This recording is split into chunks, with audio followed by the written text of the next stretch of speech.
ঘরের সামনে দেখো মাছ এসেছে, শুধু এটা না বড় বড় মাছ এসেছিল, তখন আমি ভিডিওটা করতে পারিনি, এখন না করে আর পারলাম না। ওই পাশটায় কিন্তু ওই যে মাছগুলো দেখা যাচ্ছে কিন্তু অনেক বড় বড় মাছ, আর এটা আমার উঠানের সামনে প্রচুর পরিমাণে মাছ হয়েছে। ওই পাশে ভেরি ডুবে যাওয়াতে প্রচুর মাছ এসছে, আর সারাক্ষণ এই মাছগুলোই দেখে যাচ্ছি। দেখো কি সুন্দর, একদম ধরা যাচ্ছে না, এত চালাক।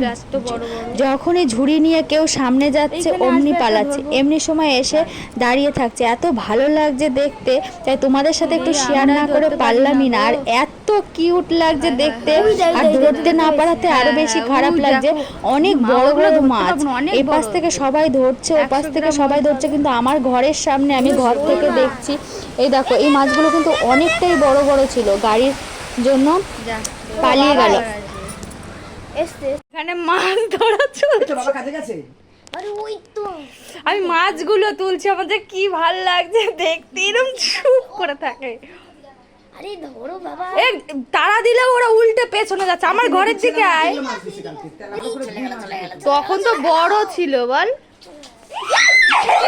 দুই তিনজন